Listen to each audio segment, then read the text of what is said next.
I'm Kerry Fink with Helping Seniors Updates for Helping Seniors of Brevard for Joe Steckler and Kim Bernard and the entire Helping Seniors team. And welcome. Today is Friday. It's June 12th. We're almost in the midpoint of June. It's amazing how the time just keeps moving along, Joe. And today, let me introduce, we're privileged to have the president and founder of Helping Seniors, Joe Steckler. How you doing today, Joe?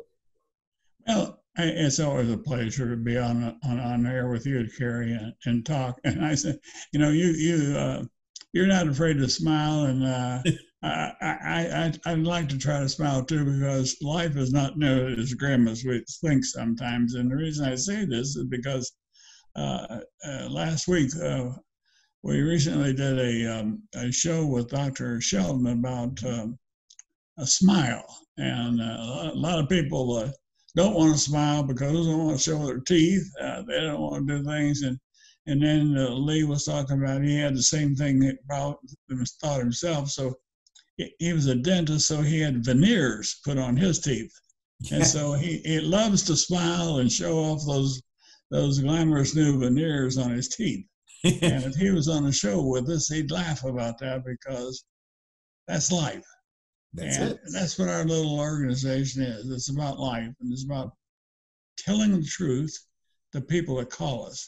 And if people call us and they got a problem, we're going to tell them what we think is the problem and how to cure it and how to get the right resource to help them. And that, with all this going on in the world right now, it's so important to get the right information. Oh, it is. We were laughing about it, talking about the radio show, which, by the way, viewer, you can go to helpingseniors.brevard.org, or you can go to our YouTube channel, or you can go to our Facebook page. And if you missed the broadcast, it happens every Wednesday, 12 noon on 90.3 WEJF FM. But we always keep those broadcasts. And so that was an interesting show for us to do, because it was the first time that we'd actually been in the studio since all the COVID-19 lockdown. And actually we had some pictures made where we got our face masks on and doing all the social distancing. So at least when we do this by Zoom call, we're doing all the right protocols.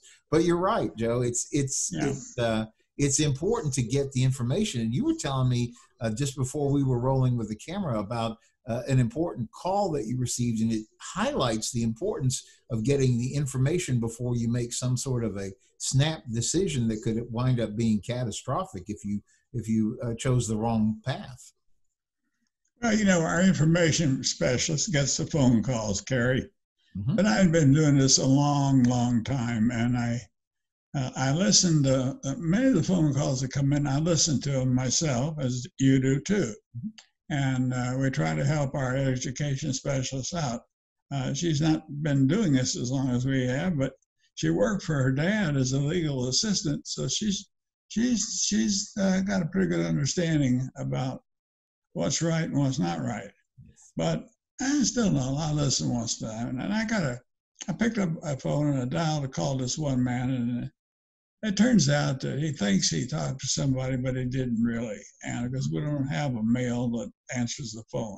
Mm-hmm. And unless you or me did it, and I know I didn't, I don't think you did either. But I called the man back and I asked him, and we started talking, and he's the same age.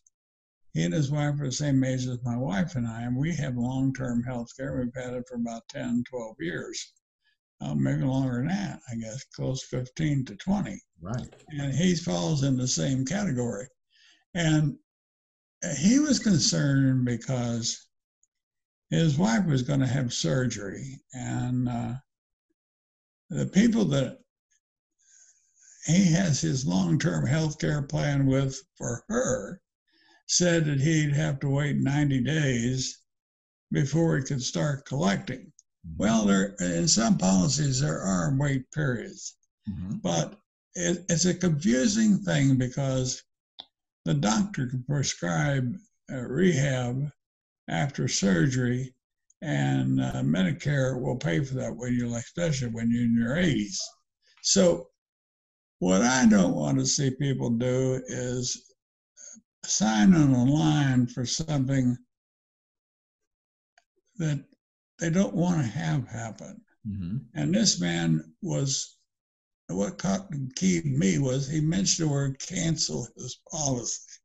Mm-hmm. And that really concerned me because he's paid in thousands of dollars over the last 15 to 20 years. And before you cancel a policy like long-term care, and because there are fewer than 20 companies that provide that now, and because it's costly to the insurance companies, they found that out. That's why we shrunk from about 120 carriers of policies like that into fewer than 20. Yeah. And so, yeah. So we have an organization here in the state of Florida called SHINE, serving the health insurance needs of Florida's elders. And SHINE can pretty well tell you whether you got a good deal or you don't have a good deal. Right. So before anybody cancels anything or puts their name on the line, I really want them to call us, and so we can point them in the right direction and don't cancel that policy till you talk to somebody that can help you in the right direction. Because once you cancel it, I can assure you that the insurance company is not going to take you back. So we got very, very careful. You know, that's a point that comes up over and over as we've been doing these Helping Seniors updates, which we do every Monday, Wednesday, and Friday. I think it was earlier this week, we were talking with August Velton of August Velton Financial, and he's got a series of seminars, and he's letting people, now that the COVID-19 precautions are relaxed a little bit, they're doing safe social distancing, but he's going to hold some of these Social Security seminars at his office. And we put actually the dates for those up on the Helping Seniors updates page. And he said people can either, if they feel more comfortable doing this by Zoom from home, they can log in that way, or they're welcome, a very limited number with safe social distancing and all the precautions there. But it's sort of the same thing. His point about why you have to take that class or get the information is how you choose to do your Social Security.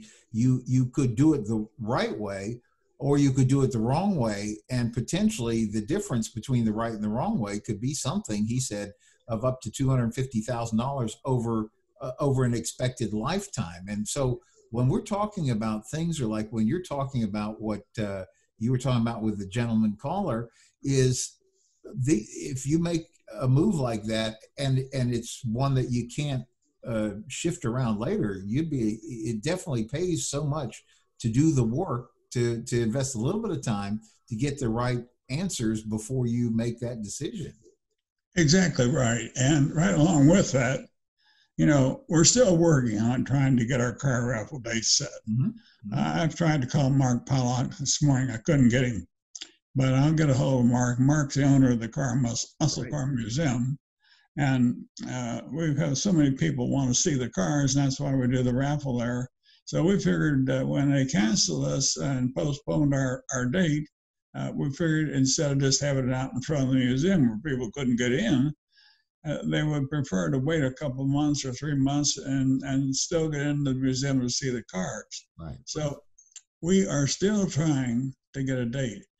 But what I wanted to say was that, we're a small nonprofit organization, and we try to factor in all of our fundraising efforts in order to pay bills. Right. And we depend on the car raiser, a big fundraiser.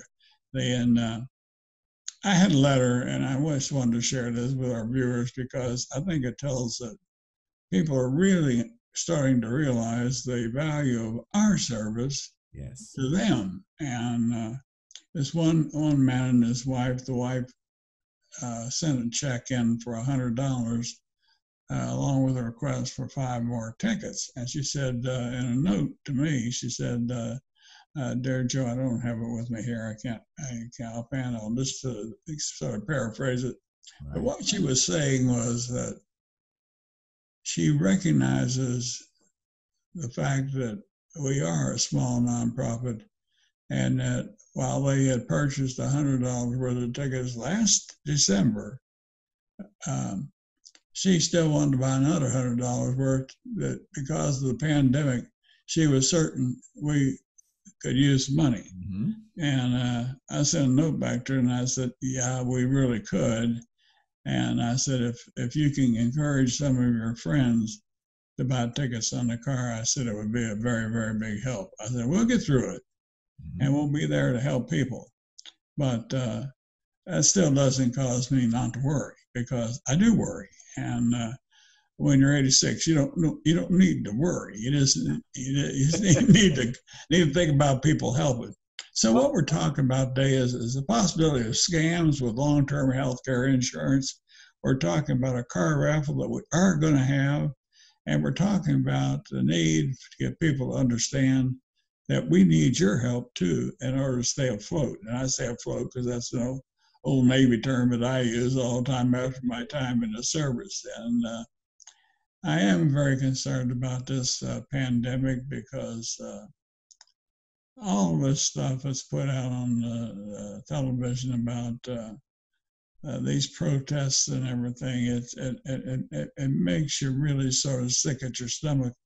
And to me, if somebody's going to go in and throw a chair through a glass window and come out with a big bundle of clothes in their hands, I don't care. I don't care who they are. To me, they can be shot with all the rubber bullets in the world, because we had a way when I was a young kid. Farmers had a way of discouraging our attacking their watermelon patches. They used to take these old muzzleloader shotguns and put dried beans in there instead of shot. And they would load those things up with dried beans, and we go in and those watermelon patches, they let us get the watermelon, but as we were climbing over the fence, they knew we were getting our rear end. They let us have one of those barrels of dried beans. It didn't hurt us. It stung the heck out of us and scared the other out of us. So,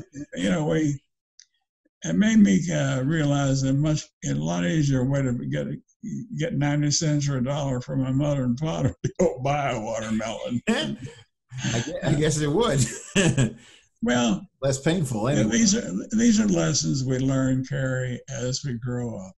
And each generation has stories they can tell, and storytelling is an art that's almost forgotten. But every time I come up with something and say something to our children and our grandchildren, they'll say, "Gee, Papa Joe, can you tell us more about that?" Or why don't you write it down? Heck, I can't sit there and write down all the stuff I know about every individual thing in our house. Take me forever today to do that.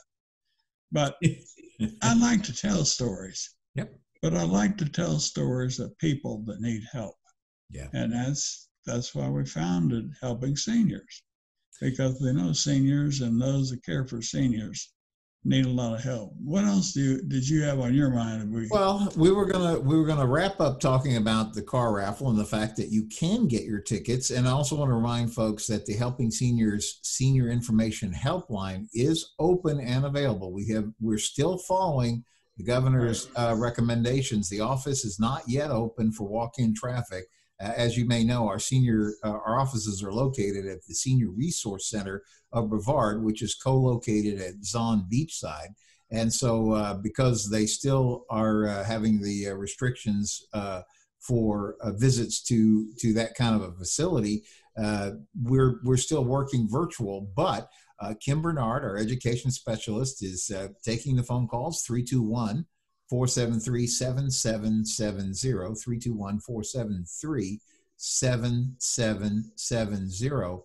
And as Joe was just talking about too, the calls are coming in. It doesn't care if there's COVID or 19. People still have problems and they need our help. And that's why you helping us through the Helping Seniors Car Raffle is so important. You can get your tickets actually when you call Kim. She'll be happy to get you set up with the tickets, or you can visit us at helpingseniors.carraffle.com, helpingseniors.carraffle.com.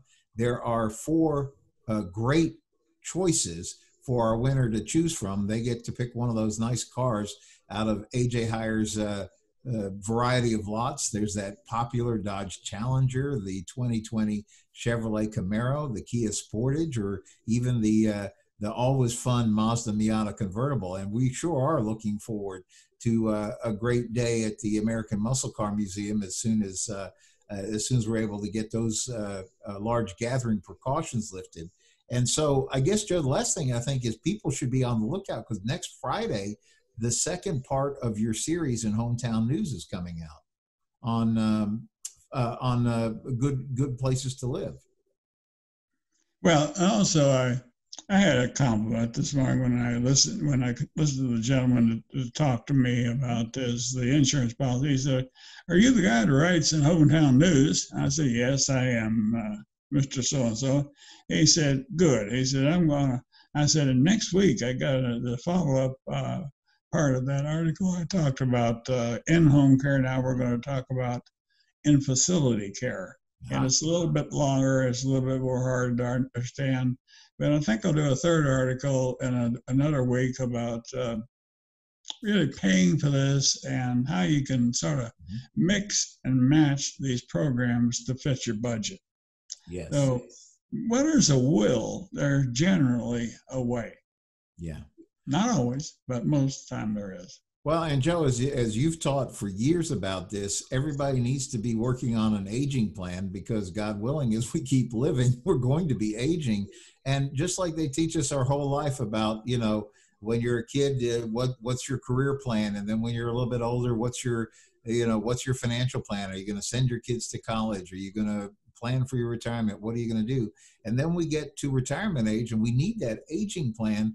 And the only way we can do that effectively is if we get the right information in. And that's why those articles you write are so important. It's why having the Senior Information Helpline is so important, and all of the things that Helping Seniors does to try to help people get the right information on it. Exactly right, Kerry. Yeah. So with that, then, thank you, Joe, for making the time today. And thank you, viewer, for joining us for Helping Seniors Updates. We'll be back on Monday. Hope you have a great weekend and stay safe. I will. Thank you, Kerry.